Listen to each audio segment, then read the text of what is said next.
Gracias, Dios, porque tú verdaderamente estás aquí. Y estás aquí por cada persona.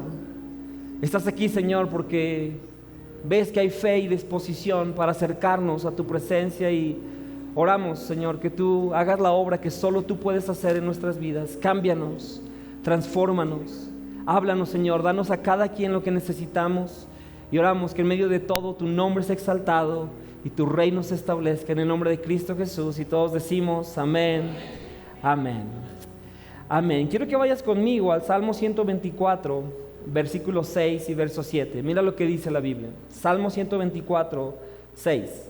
Alaben al Señor, quien no permitió que nos despedazaran con sus dientes. Escapamos como un pájaro de la trampa del cazador.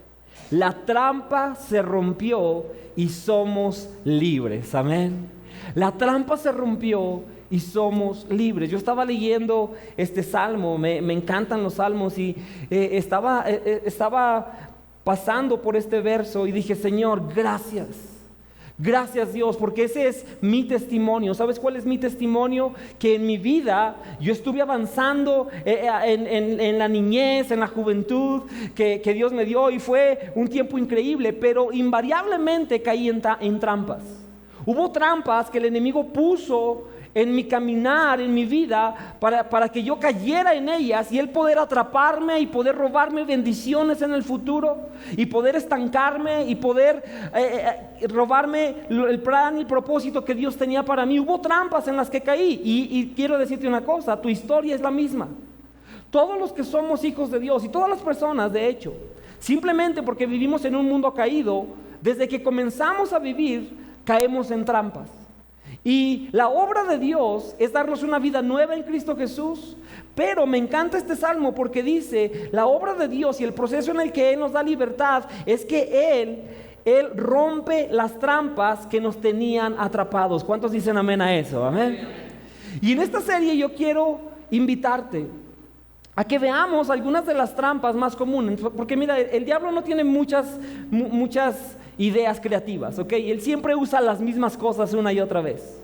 Él usa lo mismo, y usa la falta de identidad, y usa la ofensa, y usa la falta de visión, y usa todas estas cosas que son lo mismo para atraparnos y frustrarnos. ¿Y qué sucede? Déjame decirte qué sucede. Muchas veces avanzamos en nuestra vida y te das cuenta que estás atorado. ¿Algunas veces has visto una de estas trampas?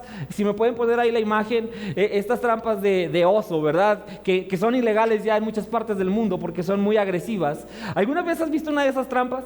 ¿Sí? Y imagínate esa trampa en tu vida espiritual. Lo que sucede es que muchas veces estamos atrapados en ellas, y tú quieres avanzar. Y quieres avanzar en tu matrimonio, y quieres salir de esa adicción que te está carcomiendo, y quieres salir de esa ansiedad, y quieres caminar hacia el propósito que Dios tiene para ti, y te das cuenta que no solamente tienes una pierna atrapada, tienes la otra también, y estás atrapado por todos lados, y hay trampas en las que has caído en lo espiritual y no te das cuenta de ello, y tú quieres avanzar y dices, ¿por qué no avanzo? ¿Por qué no salgo de aquí? Y a lo mejor este mensaje es para ti o para alguien que amas. Porque probablemente tienes a un hijo que lo ves que está atrapado, que no puede avanzar. ¿Y sabes por qué? Porque el diablo estratégicamente ha posicionado trampas a lo largo de su vida para atraparle. El diablo obra en nuestra contra, y Dios quiere liberarnos de todo esto. Dice la Biblia en Juan 8:36. Así que si el Hijo los libera, ustedes serán verdaderamente libres. ¿Cuántos saben que eso es verdad? Amén. Dios quiere darte verdadera libertad. Pero para que encuentres esa verdadera libertad, tú y yo tenemos que saber cuáles son las trampas más comunes en las cuales caemos y qué dice la palabra de Dios acerca de ellas. ¿Cómo podemos librarnos de ellas? ¿Cómo podemos identificarlas? Porque muchas veces ni siquiera nos damos cuenta que hemos caído en esas trampas, y que son esas trampas las que nos están aprisionando en la vida. Hoy quiero hablarte, la primera trampa de la cual te quiero hablar es la trampa del orgullo. Y quiero que vayas conmigo a una historia en Segunda de Reyes, capítulo 5. Esta es una historia, si has estado en la iglesia por un tiempo, es una historia famosa. Es una historia acerca de Naamán. Y quiero platicarte la primera parte de la historia porque quiero enfocarme en la segunda. Casi nunca escuchas predicaciones de la segunda parte. Casi siempre cuando se predica de Segunda de Reyes capítulo 5, escuchamos la primera parte de la historia, pero hoy quiero enfocarme en la segunda, pero quiero darte el contexto. Naamán, en la primera parte de Segunda de Reyes 5, este es un hombre muy importante, ¿ok? Es un comandante sirio. Y dice la Biblia en los primeros versículos que era muy prominente, lo consideraban un héroe nacional, era un gran hombre, era un amigo del rey de Siria, era un hombre muy poderoso, tenía muchos siervos a su cargo, tenía mucha influencia, mucha autoridad en el país, era muy rico, tenía muchas posesiones y era un hombre de ese calibre, ¿no? de un gran estatus social. Pero tenía un problema, y el problema es que era leproso. Tenía esta enfermedad que era horrible, toda su carne estaba llagada y probablemente se le caía a pedazos y supuraba pus. Es una enfermedad sumamente horrible y ese era el problema de Naamán. Pero una vez, una de sus siervas, que la trajeron cautiva del pueblo de Israel, ella les dice a la esposa de Naamán, le dice: si mi amo va y ve al profeta Eliseo, al profeta de mi tierra, él lo puede sanar. Este hombre va y llega con Eliseo y le dice: hey, me dijeron que tú me puedes sanar, ¿sí? Y Eliseo le dice: sí, Dios te puede sanar. Yo no, Dios te puede sanar. Ve y sumérgete al río Jordán 7 veces. Y eso sería lo equivalente, ¿sí? Para que te des una idea, que te dijeran a ti: ok, Dios te quiere sanar de esa enfermedad, ve y métete la encantada 7 veces, date 7 chapuzones. ¿Quién lo haría? ¿Quién lo haría con todo gusto, verdad? Que dices: wow, no, vas a salir la 7ª vez con un ojo extra aquí, ¿verdad? De todas las cosas que hay ahí, ¿no? No lo haríamos, ¿cierto? Ok, ahora entiendes, ¿sí? Él dijo: ¿cómo? ¿A ese lugar? ¿Quieres que me vaya a sumergir a ese lugar? Hay ríos muchos mejores en mi tierra, hay lagos mucho mejores. ¿Por qué quieres que haga esto, no? Y se fue, su orgullo le provocó repudiar la instrucción del profeta y se fue, se paró, se fue, dijo: yo me voy a ir de aquí. Y cuando iba en camino, enojado por la instrucción que le había dado el profeta, dice la Biblia que sus compañeros, sus siervos le dijeron: amo, le está pidiendo algo muy fácil el profeta. Sí, no es el lugar más bonito, pero es muy fácil, hágalo. ¿Y sabes qué dice la Biblia? Que él fue y lo hizo. Y cuando lo hizo, recibió su milagro. Cuando recibió el milagro, ese hombre, con todo su séquito, porque traía un séquito, ¿ok? Traía muchos regalos. Dice la Biblia que traía 30,000 piezas de plata y 6,000 piezas de oro y 10 mudas de ropa. Era una fortuna para dárselos en gratitud a la persona que le iba a sanar. Y mira lo que pasa en el versículo 15, Segunda de Reyes 5:15. Dice: inmediatamente él y toda su compañía volvieron a buscar al profeta. Y parado humildemente ante él, Naamán le dijo: ahora sé que no hay un Dios en todo el mundo sino el de Israel. Te ruego que aceptes un regalo. No sé si lo notaste, pero dice la Biblia que regresó con una actitud humilde. Y sabes, la única razón por la cual este hombre llamado Naamán recibió el milagro que estaba buscando es porque pudo pasar del orgullo a la humildad. Pasó del orgullo de decir: yo no voy a hacer eso, yo no voy a aceptar esa instrucción, yo no creo que eso funcione, yo no voy a escuchar a este hombre, a ser humilde y decir: ok, lo voy a hacer. Y fue eso que trajo la bendición de Dios sobre su vida. Pero en la segunda parte de la historia vemos a otro hombre. Y este hombre se llama Giezi. Y Giezi era el siervo del profeta Eliseo, el que le había dado la instrucción a Naamán. Y quiero que veas conmigo la segunda parte de la historia. Voy a leer algunos versículos y quiero que me acompañes. Dice Segunda de Reyes 5:19. Ve en paz, le dijo Eliseo. Así que Naamán emprendió de regreso a su casa. ¿Ok? Eliseo no aceptó los regalos que traía Naamán. Y sigue diciendo: ahora bien, Giezi, el sirviente de Eliseo, hombre de Dios, se dijo a sí mismo: mi amo no debería haber dejado ir al arameo sin aceptar ninguno de sus regalos. Tan cierto como que el Señor vive, yo iré tras él y le sacaré algo. Entonces Giezi salió en busca de Naamán, y cuando Naamán vio que Giezi corría detrás de él, bajó de su carro de guerra y fue a su encuentro. ¿Está todo bien?, le preguntó Naamán. Sí, contestó Giezi. Pero mi amo me mandó a decirle que acaban de llegar 2 jóvenes profetas de la zona montañosa de Efraín, y él quisiera 34 kilos de plata y 2 mudas de ropa para ellos. Por supuesto, llévate el doble de la plata, insistió Naamán.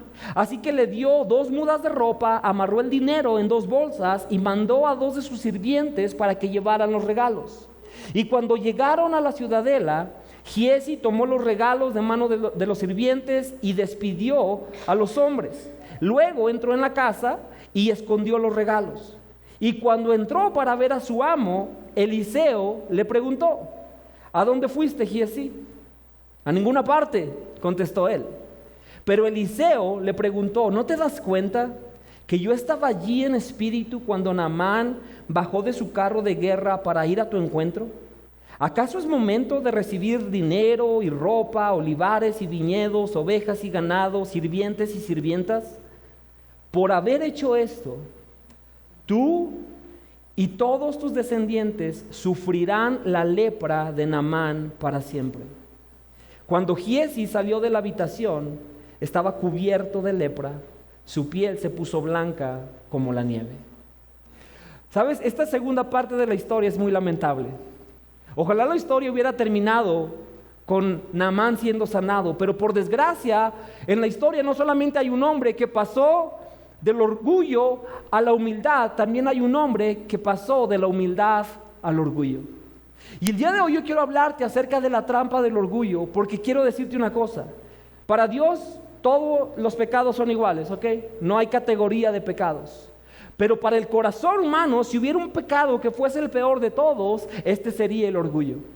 Y quiero decirte algo de entrada: el orgullo es un pecado con el cual todos tenemos que lidiar. Todos tenemos una gravitación natural hacia el orgullo. Nadie nace y tiene una gravitación natural hacia ser humilde. No, todos somos jalados hacia el orgullo constantemente por nuestro corazón, que es engañoso. Eso dice la Biblia. Y tú y yo tenemos que estar conscientes de esto y pedirle a Dios sabiduría, pedirle a Dios que con su Espíritu Santo nos ayude a examinar de forma constante nuestro corazón. ¿Por qué? Porque no queremos caer en la trampa del orgullo. No quieres caer ahí. ¿Y qué es el orgullo? El orgullo, en pocas palabras, es una actitud de autosuficiencia, de no buscar a Dios. Es un espíritu altivo, contrario a la humildad. El orgullo hace que nos consideremos más altos, más sabios o mejores que los demás, a veces incluso que Dios. A veces nos hace creer que no, yo sé más que Dios. Ok, Dios dice eso, pero yo creo que si lo hago de esta manera va a resultar mejor. Eso es el orgullo. Y yo quiero que veas conmigo el día de hoy cómo fue que Giezi cayó en la trampa del orgullo y cómo muchas veces nosotros también caemos en la trampa del orgullo. ¿Cuáles son las consecuencias de eso? Pero sobre todo, cómo vivir una vida libres de la trampa del orgullo. ¿Cómo cayó Giezi en esta trampa? ¿Sabes cómo cayó? Anidando pensamientos erróneos. Ten cuidado, la Biblia dice, ¿sí? La Biblia dice que el hombre tal cual piensa, tal es él. Todo comienza en la forma en la que tú piensas. ¿Qué pensamientos permites o has permitido que se aniden dentro de ti? No solamente los pensamientos, por supuesto, de los pensamientos, ¿sí? Nacen las actitudes, las acciones. Tenemos que cuidar cómo estamos caminando en la vida. Mira cuál fue la actitud de este hombre, el siervo de Eliseo llamado Giezi. La primera actitud que él tuvo y de la cual nosotros debemos cuidarnos es una actitud de me lo merezco. Yo me merezco esto. Yo me imagino que Giezi, si tú ves la historia, él había caminado varios años con Eliseo. Había servido a Dios junto con el hombre de Dios que era Eliseo. Era un siervo de Dios. Y probablemente llegó a un punto en su historia donde dice: oye, pues a mi burro ya no trae pezuñas tan buenas, ¿verdad? Ojalá me pueda comprar uno de esos camellos rojos que venden por allá, ¿no? Extra largos. Y a lo mejor dijo: hey, pero no tengo el dinero para hacerlo. Hey, pues, ¿por qué este hombre que es un pagano, que no ama a Dios, ve toda la prosperidad que tiene, ve el séquito que trae, ve toda la riqueza con la cual trae, si eso trae para dar de regalo, ¿cuánto más tendrá en su casa? ¿Cierto? Y a lo mejor él comenzó a anidar un pensamiento que muchas veces nosotros también anidamos, que es: no, yo me merezco más. Yo me merezco algo más. Esto no puede ser todo para mí. Yo merezco esto. Y probablemente eso fue una de las inclinaciones que él tuvo para actuar como actuó. Eso no lo sabemos, eso no dice la Biblia, eso yo lo estoy concluyendo, ¿ok? Porque este hombre quiso. Oye, si yo sirvo a Dios, pero ¿por qué a todos los demás parece que les va mejor que a mí? Oye, pastor, si yo le he echado ganas, he estado buscando a Dios, pero mira, yo no me han dado a mí el aumento, yo todavía no logro la casa, todavía no logro el carro.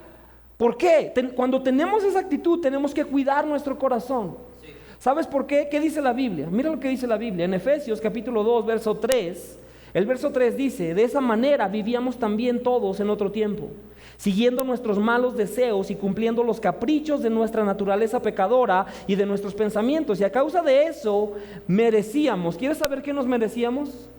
¿Qué merecemos nosotros? Dice la Biblia: merecíamos con toda razón el terrible castigo de Dios, igual que todos los demás. Cuando te quieras poner a pensar en qué te mereces, tienes que recordar esto: lo único que merecemos es el castigo de Dios. Esto es lo único que verdaderamente merecemos. Cuando empezamos a creer que merecemos más por esto, por aquello, mira que no ves, mira que no sabes, ¿a poco Dios no ha visto? ¿Sabes? Esa es una actitud orgullosa. Porque lo único que merecemos es el castigo de Dios por nuestros pecados, que jamás en toda la eternidad podrías pagarlos. Jamás yo podría pagar por mis errores. Eso es lo único que verdaderamente merecemos. Gracias a Dios que el amor de Cristo Jesús nos alcanzó, amén. Si no, estaríamos completamente extraviados. No tendríamos ninguna esperanza para esta vida ni para la eternidad. Gracias a Dios que Dios ha quitado esa ira de nosotros y todo lo que tenemos es por gracia, amén. Sí. Es por gracia y misericordia. Todo lo que Dios nos da, Dios nos lo da no porque te lo mereces, sino porque te ama, ¿ok? Sí. Pero Giesi cometió el error que muchas veces cometemos nosotros. Incluso hay cristianos que se enojan con Dios. ¿Sabes por qué se enojan con Dios? No, pastor, es que yo no creo que yo me merecía esto. ¡Ey! No merecíamos más que la muerte. Cada bendición que puedas contar es la gracia de Dios en tu vida, amén. Es la gracia de Dios en tu vida. Muchas veces tenemos esta actitud. Dice la palabra en Lucas 17:10: de la misma manera, cuando ustedes me obedecen, deben decir: somos siervos indignos, que simplemente cumplimos con nuestro deber. Ese es el corazón de una persona que reconoce lo que Dios ha hecho por él. Dios, somos siervos indignos. No merecíamos nada. Merecíamos la muerte, Señor. Merecíamos el sufrimiento. Merecíamos la condena de nuestro pecado. Es por tu gracia que estamos aquí, amén. Es por tu amor, por tu bondad. Lo único que puede haber en nuestro corazón para con Dios es gratitud, iglesia. ¿Cuántos dicen amén a eso? Es gratitud.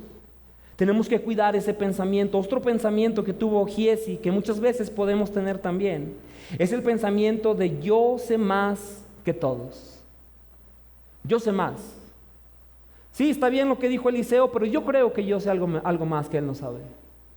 Ese pensamiento lo vemos en el versículo 20. Cuando Eliseo le dice no a Naamán a los regalos, dice el versículo 20, Giesi, el sirviente de Eliseo, se dijo a sí mismo: mi amo no debería haber dejado ir al arameo sin aceptar ninguno de sus regalos.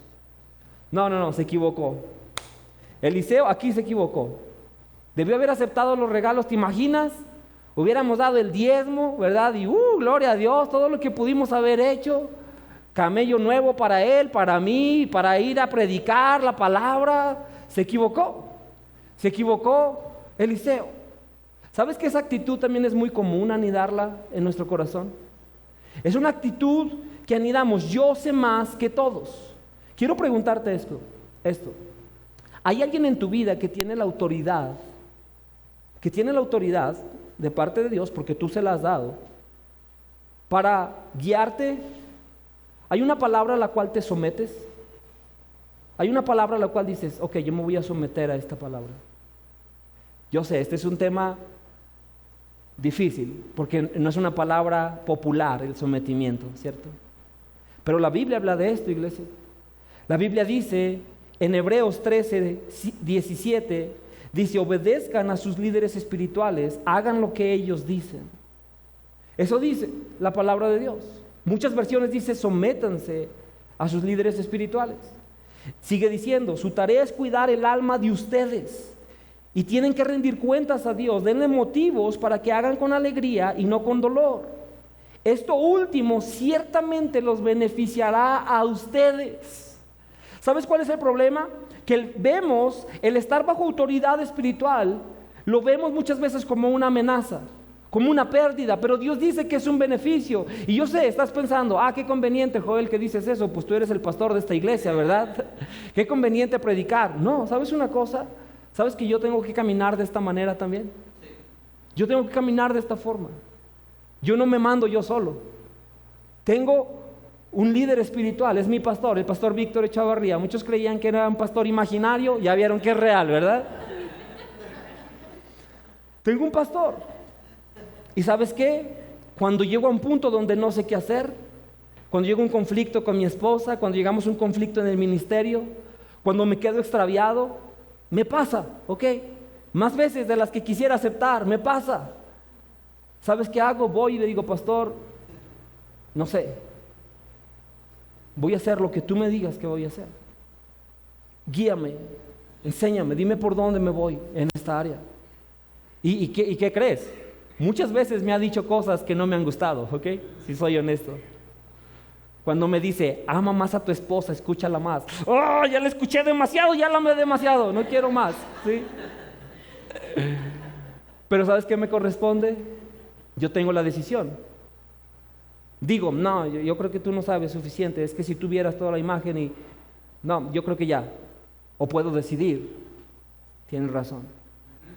Sé que me estás guiando con la palabra y voy a someterme a eso, aunque no me agrada. ¿Hay alguien en tu vida que tiene esa autoridad espiritual? Pregúntate eso, porque si no estás en peligro de que tu corazón pueda caer en la trampa del orgullo. Giesi llegó a pensar, no, yo sé más que todos. Yo sé más que el hombre de Dios. Yo sé más que lo que dice la palabra de Dios. La otra pensamiento es pensar que estamos por encima de la ley.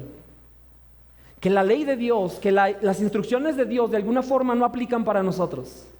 Que tenemos, que podemos estar exentos de algunas cosas que dice la Biblia. O que podemos ponerle asterisco a lo que dice Dios acerca de tal o cual área de nuestra vida. Mira lo que pasó aquí, ¿sí? Giesi, cuando va con Amán, le miente. Le dice, mi amo me mandó a decirte que si le mandas por favor, hay una platita y unas cuantas mudas de ropa, ¿verdad? Se atrevió a mentir. Él sabía que mentir era un pecado que iba en contra de la palabra de Dios. Pero ¿sabes qué? Justificó su mentira. Dijo, no, pero es que Dios sabe que yo quiero esto para un buen bien, ¿sí? Para un buen propósito. O sea, Dios sabe que, entonces, si miento un poco, sin duda Dios me va a condonar a este pecado. Yo estoy por encima de la ley. En este caso, sí, mentir está mal, pero en este caso yo sé que puedo salir adelante, que Dios no lo va a ver tan mal.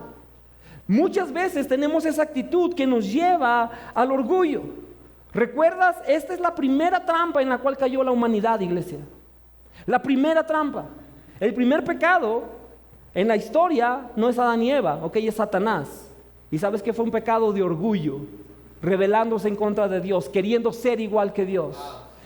Y después, Satanás vino con Eva y con Adán a hacerles creer esta mentira. Porque les preguntó, imagínate esta escena. Yo lo veo y me da coraje y luego se me pasa el coraje porque sé que yo lo hubiera regado de la misma manera, ¿ok? Pero imagínate la escena.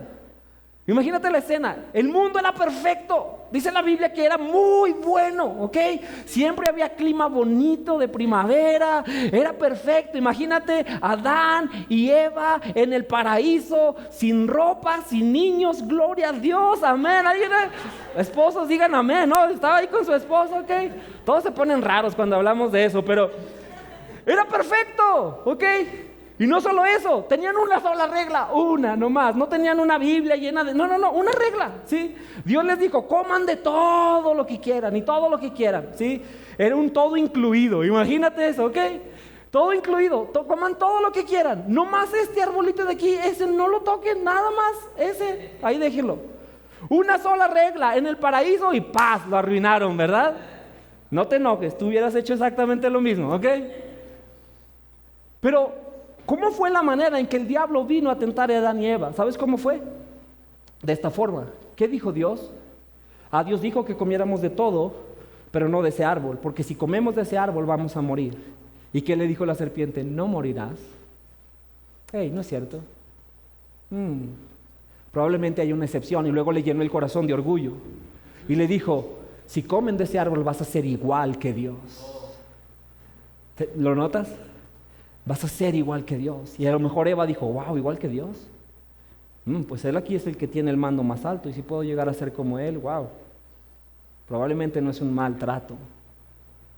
Y el enemigo sigue usando la misma mentira con nosotros. Te sigue diciendo, Dios dice, hey, no dejes de congregarte. Hey, pon a Dios en primer lugar. Hey, sirve. Hey, ora. Hey, sométete. Hey, confiesa tu pecado. Pero el diablo te dice, no pasa nada. No te preocupes. Tienes todo lo demás resuelto. Si no haces eso, todo está bien. Y sin darnos cuenta, de una manera muy sutil, el diablo comienza a preparar la trampa del orgullo para hacernos caer en ella y robarte las bendiciones de Dios, robarte todo lo que Dios tiene para ti. Giesi creyó que él se merecía, creyó, yo sé más que el hombre de Dios, sé más que la palabra de Dios. Él creyó, yo estoy por encima de la ley. ¿Y sabes qué? Llegó a un punto donde también creyó, yo puedo arreglarlo por mí mismo. Tuvo una oportunidad de confesar su pecado, porque cuando regresó con Eliseo le pregunta y le dice, Giesi, ¿dónde estabas? Y él dijo, no fui a ningún lado. Tuvo la oportunidad de confesarlo, pero no lo hizo. Y él sabía que se había equivocado, pero no confesó su pecado. ¿Sabes qué pensó Giesi? Él pensó, yo puedo arreglarlo por mí mismo. Yo sé que me he equivocado, sí, sé que no fue así pulcro, no, lo que hice estuvo mal en ciertas formas, pero yo lo puedo arreglar. No necesito confesarle a nadie. Esa es otra señal de orgullo. Esa es otra forma de orgullo que hay en nuestro corazón. Cuando lo queremos ocultar. Proverbios 28:13 dice, los que encubren sus pecados no prosperarán, pero si los confiesan y los abandonan, recibirán misericordia. Amén. Eso dice la Biblia. Tú y yo tenemos que cuidarnos constantemente, iglesia. Constantemente de la trampa del orgullo. Es muy fácil caer en ella. El diablo siempre está poniendo carnadas. Cada semana, cada mes, en cada situación. Él está poniendo carnadas para que tú y yo caigamos en esta trampa que nos roba. Y hay muchos más pensamientos y actitudes. Estaba estudiando esto y dije, ok, pudiera ser una serie de como 117 semanas de hablar del orgullo. Okay, podríamos hablar muchísimo de esto. Hay muchas trampas. ¿Sabes cuál es una trampa? A lo mejor hoy estás pensando, ¿y por qué no vino esa persona que tenía que escuchar este mensaje de orgullo? Eso significa que el orgullo está en ti. Si estás pensando eso. ¿Sabes? Hay muchos signos de orgullo. Gente que no sabe pedir perdón. Es una enorme señal de orgullo. Gente que piensas que los pecados de otras personas son peores que los tuyos. Esa es una enorme señal de orgullo. Creer como que, bueno, sí, yo sé que tengo algunos pecadillos ahí, pero no se compara con lo de aquella persona. Uy, cuidado. Es un pensamiento que anida orgullo dentro de ti. Todos necesitamos la misma cantidad de gracia de nuestro Señor, amén. Tenemos que cuidar esto en nosotros. Tenemos que ser intencionales. ¿Por qué? Porque hay consecuencias del orgullo, iglesia. Hay consecuencias. La primera consecuencia es que el orgullo te va a poner en oposición con Dios. Eso dice la Biblia en Santiago 4:6. Dice, y Él da gracia con generosidad, como dicen las Escrituras. Dios se opone a los orgullosos, pero da gracia a los humildes. Amén. El orgullo te opone con Dios. Y no significa que Dios no te ama. Dios te ama. Simplemente no eres compatible con Dios cuando tu corazón está lleno de orgullo. Cuando hueles a orgullo, Dios no puede acercarse a ti. ¿Alguien recuerda? Yo ya no lo he visto, no sé por qué, pero ¿alguien recuerda jugar con imanes de bocina? ¿A alguien le tocó hacer eso? Sí, de niño, ¿ok? Eso era lo más divertido del mundo, ¿verdad? Porque agarrabas estos imanzotes, ¿no? Y jugabas con ellos, pero había los lados iguales, ¿verdad? Son los que se repelen. Cuando ponían los lados iguales, ¿sí? Yo estaba así, chiquito, ¿verdad? Todavía estoy chiquito, pero más chiquito, y agarraba los imanes así con mis manos, ¿no? Y cuando eran los lados iguales, los quería juntar, ¿y qué pasaba? No se podía, ¿verdad? Estabas con toda tu fuerza y ¡oh! No podías, y lo lograbas tocar tantito y se separaba, ¿no? Como que no se puede, se repele. Eso sucede en nuestra vida cuando hay orgullo con Dios. Eso sucede. Dios se opone al orgullo. No puedes tener esa comunión, ese fluir de Dios, ese fluir del poder, de la bendición de Dios en tu vida si hay orgullo. Es simple y sencillo, está ahí en la Biblia. No solamente te vas a dar cuenta que se opone a Dios, el orgullo te va a sacar de la bendición de Dios, te va a descalificar para que Dios siga derramando su bendición sobre ti. Eso es lo que sucede con el orgullo. El orgullo te hace abortar los planes de Dios para tu vida. ¿Recuerdas a Saúl? Dios lo había escogido para que fuera el rey de Israel, el primer rey de Israel. Y Dios iba a hacer un linaje con Saúl. Dios tenía un gran propósito, un plan de él, pero un día se llenó de orgullo. Un día escuchó la instrucción de Dios. Dios lo mandó y le dijo: en esta batalla derrota todo, elimina todo. Y él dijo: yo creo que es mejor si me quedo con lo mejor del botín, si libramos al rey. Y puso un corazón orgulloso y no se arrepintió. ¿Y sabes qué dijo? Samuel viene y le dice en 1 Samuel 15:26, Samuel le respondió: no volveré contigo, ya que tú rechazaste el mandato del Señor. Él te ha rechazado como rey de Israel. El orgullo en Saúl provocó que abortara el plan que Dios tenía para él. No fue Dios, fue el orgullo, porque Dios se opone al orgullo. El orgullo te va a llevar a abortar los planes de Dios para tu vida. El orgullo finalmente te lleva a la desgracia y a la destrucción. Mira lo que dice Proverbios 16:18. Dice: el orgullo va delante de la destrucción y la arrogancia antes que la caída. Siempre el orgullo va a traer destrucción. Siempre. Cuando anidamos orgullo en nuestra vida, cuando estamos siendo presas de esta trampa de orgullo, tarde o temprano las cosas se van a destruir. Tarde o temprano las cosas se caen. ¿Por qué? Porque el orgullo siempre va antes que la destrucción. Cuando ves el final de Giezi, terminó leproso junto con toda su familia. Qué triste historia. El orgullo de Giezi terminó afectándole no solamente a él, sino a todos los suyos. Qué triste, porque ese es el efecto que tiene el orgullo. Piénsalo así. ¿Alguna vez has pensado dónde estarías si no te hubieras humillado delante de Dios? ¿Alguna vez has pensado eso? A mí me da terror pensar eso. Yo sé que toda mi familia estaría destruida.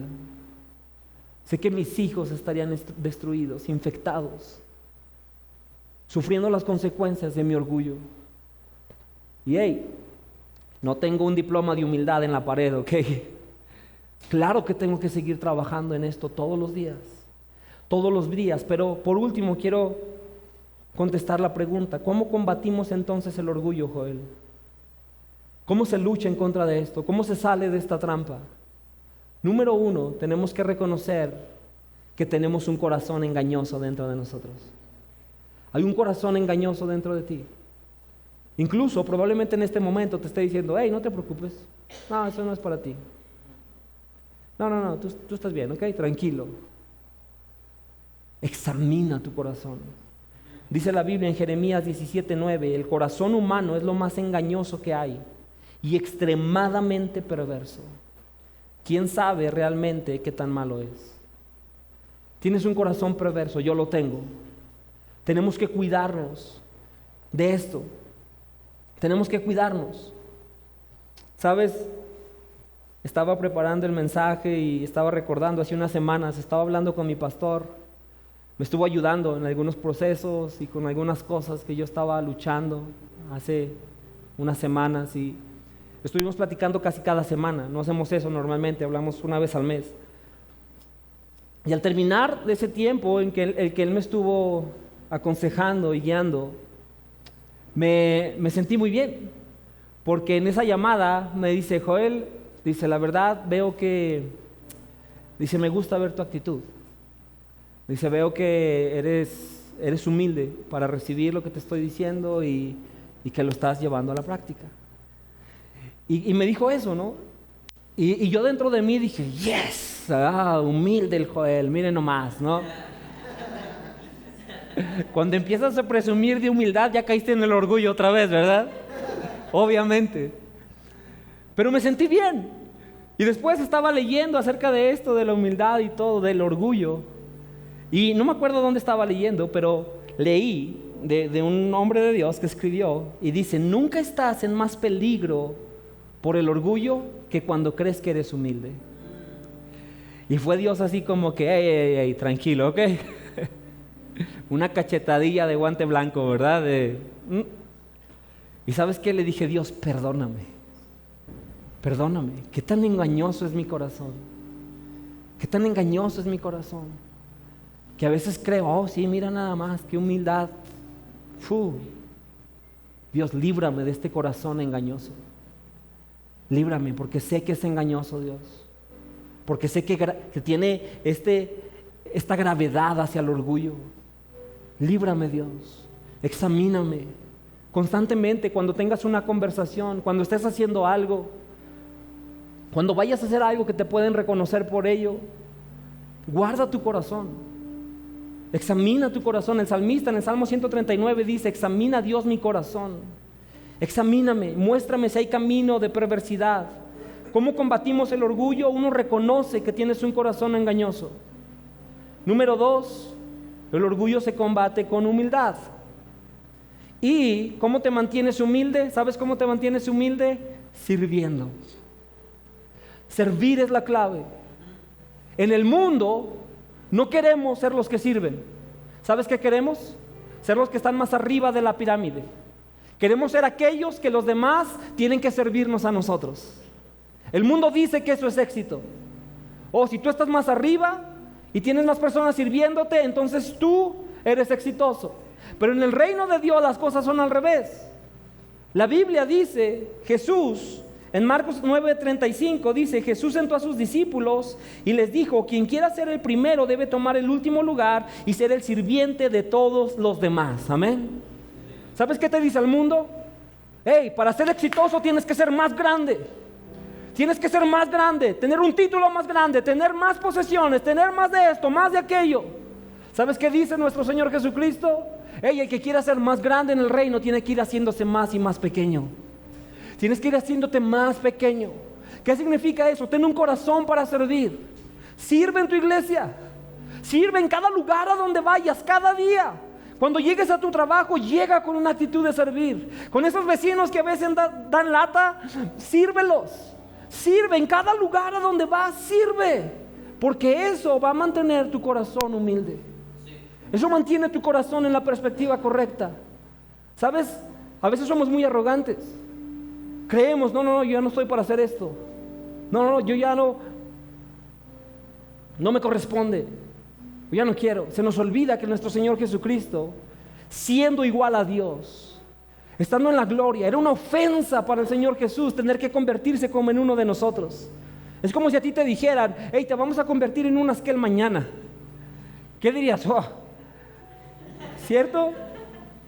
Es así. Dirías: ¿cómo me van a rebajar de ser humano a Askel? El paso que dio nuestro Señor fue mucho más grande. De ser el rey del universo, de la gloria, Él se convirtió como uno de nosotros. Se hizo muy pequeño. ¿Sabes por qué? Por amor a ti, por amor a mí. Y vino a servirnos, no a que le sirvieran. Y tú y yo tenemos que cosechar esa actitud dentro de nosotros. Sirvamos a otros. ¿Sabes por qué, iglesia? Quiero terminar diciéndote: la humildad se huele.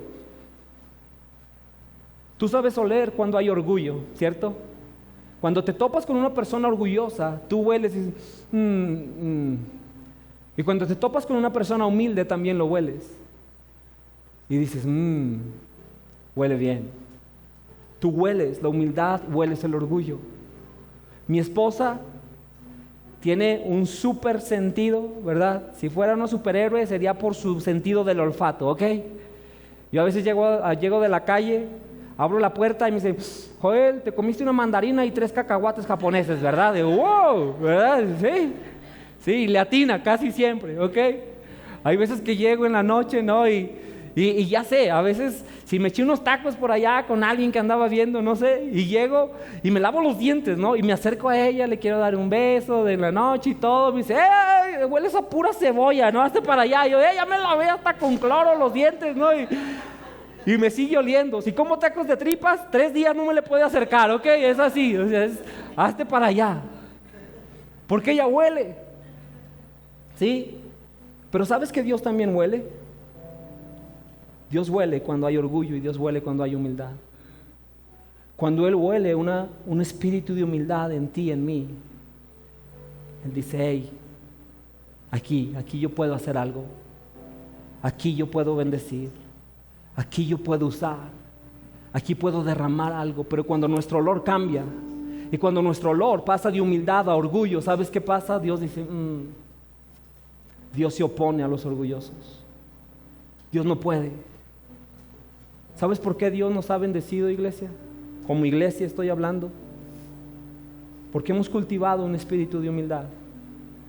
A mí me bendice ver sirviendo en la misma posición de la iglesia gente trabajadora o directores de empresas, gente con doctorados y gente como mi familia que no tuvimos una gran educación quizá, pero servimos juntos. Sabes que Dios va a bendecir tu familia, Dios va a bendecir tu vida si caminas con un corazón humilde. Que Dios nos libre, por eso tenemos que cultivar esto. Que Dios nos libre, seamos gente que sabe decir, lo siento, me equivoqué.